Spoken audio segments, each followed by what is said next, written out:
आता पवार आणि ठाकरे पहिली 20 वर्ष तुम्ही बाळासाहेब ठाकरेंबरोबर घालवलीत, तुमचा पाया तिथे तयार झाला आणि आता नंतरची जी 19 वर्ष जवळजवळ आहेत ती पवारांबरोबर 90 पासून आजपर्यंत काय साम्य आणि काय फरक दिसतात तुम्हाला दोन या मोठ्या महाराष्ट्राच्या नेत्यांमध्ये?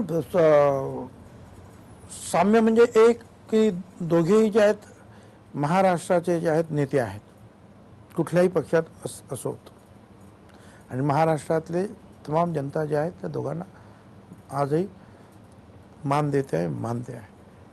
परंतु काम करण्याची दोघांची शैली जी आहे वेगळी आहे. दोघेही मोठे नेते आहेत. दोघांचाही माझ्या जीवनावर जे आहे फार मोठा म्हणजे परिणाम निश्चितपणे त्यांच्या त्या कामाचा आहे. बाळासाहेब जे आहे हे स्पष्टपणे बोलणारे, न घाबरणारे आणि विचारात हात घालून जे आहे परखडपणे बोलून त्याची चिरफाड करून काय मग त्याचं काय होईल पुढे याची चिंता नाही. स्पष्ट बोलणार, जे बोलणार ते करणार. पवार साहेबांचं वेगळ्या पद्धतीनं आहे. पवार साहेब हे कन्स्ट्रक्टिव्ह काम करत पुढे जाणार आहे. म्हणजे तुम्हाला आज सुद्धा तुम्ही कोणाला विचारला की बेस्ट ॲडमिनिस्ट्रेटर कोण, महाराष्ट्रात कोण बेस्ट ॲडमिनिस्ट्रेटर, निश्चितपणे पवार साहेबांचं नाव तुम्ही सांगा. शेतीच्या बाबतीमध्ये प्रश्न निर्माण झाले, कोणाला विचारायला पाहिजे, कोणा आजही पवार साहेबांना. किंवा इंडस्ट्रीज, जास्तीत जास्त इंडस्ट्रीज महाराष्ट्रामध्ये आणण्याचं काम त्यांनीच केलं. पुणे, नाशिक, इकडे तिकडे सुद्धा त्यांनीच केलेलं आहे. मला तुम्हाला असं विचारायचं आहे, तुमचं व्यक्तिमत्व पाहिल्यावर असं लक्षात येतं की तुम्ही बाळासाहेबांकडून आक्रमकपणा घेतलात, लढाऊपणा घेतलात आणि हे जे ॲडमिनिस्ट्रेशन, संस्था उभारण्याची हातोटी ही पवार साहेबांकडून घेतली असं म्हणायचं? निश्चितपणे असं म्हणायला काहीच हरकत नाही. बरोबर आहे ते. त्यांनी ज्या संस्था, त्यांनी सुद्धा मला सांगा ना, त्यांच्यासुद्धा शैक्षणिक संस्था ज्या आहेत बारामतीला वगैरे किती प्रचंड मोठ्या आहेत त्यांच्या. मी सगळ्या क्षेत्रामध्ये पवार साहेबांनी काम केलं. सर्व क्षेत्रामध्ये जे क्षेत्र त्यांना आवडलं त्या क्षेत्रामध्ये ते आहेत. त्याच आणि किंवा पद्धतीने मदत तरी करतील. अगदी नाट्य सिनेमा सृष्टीतले सुद्धा लोक जे आहेत आज त्यांच्याकडे पहिल्यांदा प्रॉब्लेम असेल घेऊन जातात आणि ते त्यांना मदत करतात. त्याच मार्गावरून पुढे जाण्याचा तुमचा प्रयत्न चाललाय? असं आहे कारण की ज्या पद्धतीची डेव्हलपमेंट तुम्ही नाशिकमध्ये करताय, ते हायवे जो आहे मुंबई नाशिक हायवे ज्या पद्धतीने तुम्ही डेव्हलप केलाय, येवल्याची डेव्हलपमेंट आहे, बारामतीची डेव्हलपमेंट अशीच झालेली आहे. असं आहे की देखील मी बाळासाहेब ठाकरे होणं शक्य नाही आणि मी पवार साहेबांना एवढं मोठं सुद्धा होणं शक्य नाही. परंतु त्या दोघांनाही अभिमान वाटेल की आपल्याबरोबर काम केलेला हा मनुष्य जो आहे, शिष्य म्हणा पाहिजे तर, हा चांगलं काम करतो, एवढं समाधान माझ्या कामामुळे दोघांना निश्चितपणे मिळावं एवढे तर मी निश्चितपणे. हे बरोबर आहे. मला तुम्हाला एक प्रश्न विचारल्याशिवाय मुलाखत कधीच संपणार नाही. राजकारणाच्या पलीकडे जाऊन, म्हणजे भुजबळांचं कर्तृत्व राजकारणात आम्हाला माहिती होतं, पण MET मुंबई एज्युकेशन ट्रस्ट जे काय तुम्ही गेल्या 10-12 वर्षात उभारलेलं आहे, अत्यंत अत्याधुनिक संस्था, कसं काय शक्य झालं तुम्हाला? हे सगळे रिसोर्सेस कुठून मिळवलेत? पहिल्यापासून माझा हा आग्रह आहे, आपण जे करू ते बेस्ट असलं पाहिजे. म्हणजे कॉम्प्रोमाइज नाही. तिथे असलेल्या सुखसोयी फॅसिलिटीजमध्ये कॉम्प्रोमाइज नाही. तिथे असलेला टीचिंग स्टाफ असेल त्याच्यामध्ये कॉम्प्रोमाइज नाही.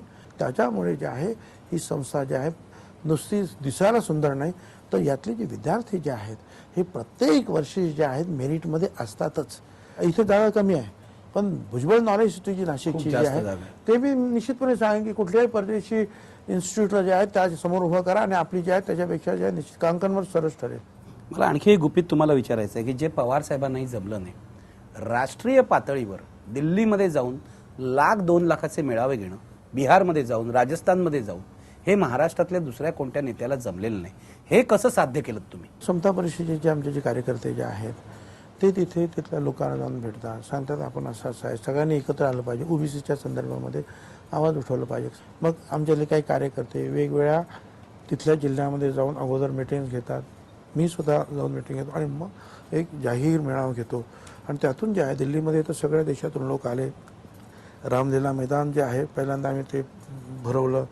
नंतर पटनामध्ये जे आहे ऐतिहासिक मेळावा झाला 5-7 लाख लोकांचा.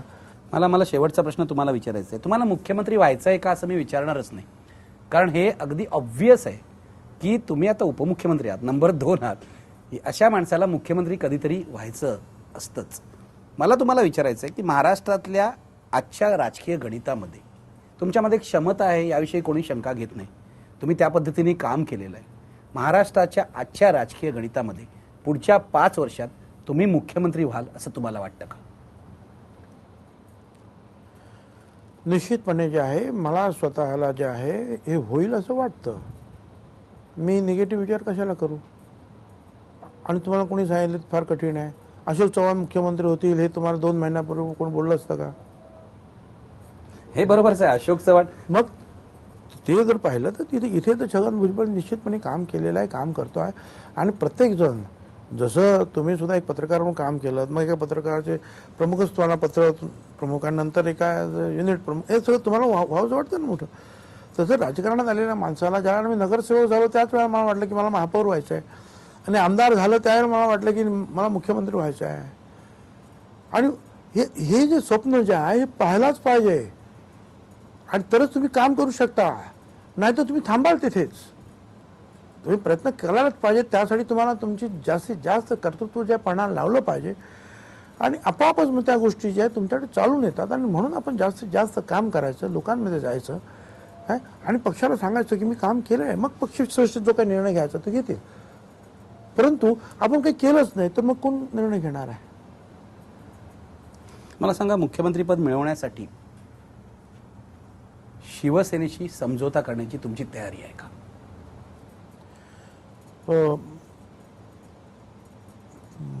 म्हणजे मी समझोता करायचा आहे की राष्ट्रवादी काँग्रेस पार्टीने या समझोता? प्रश्नाचा अर्थ कसाही तुम्ही घ्या.